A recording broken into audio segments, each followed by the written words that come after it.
Lalaking tinakot ang dating karelasyon na iluluwas sa social media ang sa indang mga pribadong ladawan, arestado sa entrapment operation kan mga otoridad sa syudad ni Naga. Uyan report.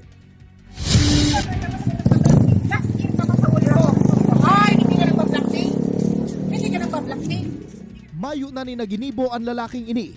Makalis arestaron kan Anti-Cybercrime Response Team sa Ninoy Aquino Corner Roa Street, Barangay Triangulo, Naga City. Enot digdi, nagdulok sa mga otoridad ang sarong 38 anyos na babae huli sa panggigipit kan dating karelasyon kay ini. Mawud-subot kan suspect na makipaghilingan giraray ang biktima asin tinatakot ining iluluwas ang mga pribadong ladawan kan babae. Duman na nagbilog nin entrapment operation ang mga otoridad kung saan nakipaghilingan ang biktima sa suspect. Alagad pinurbaran pa kaining agdahon ang babae sa sarong sexual activity. Wala nang sabi, naghiwalay na, naghiwalay. Ngayon, hindi makapag-move on itong lalaki at humingi pa ng favor na kung sakaling hindi siya makikipagkita, yung mga tinatakot siya. E doon na po nagreklamo itong complainant. Duman na nagdulok ang mga otoridad asin inarestara na sambitan ng suspetsyado. Napag-arama na nabisto kan biktima ang suspetsyado sa social media. Asin ka nakaaging taon pasubuot nagsuwayan ang mga ini.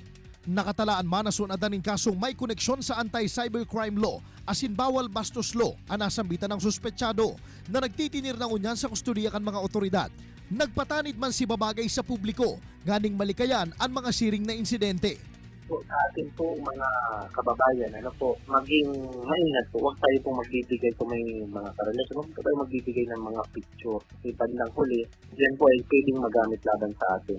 Kaibahan si Carlo Abunita, Jesse Cruzat, Balitang Bicolandia.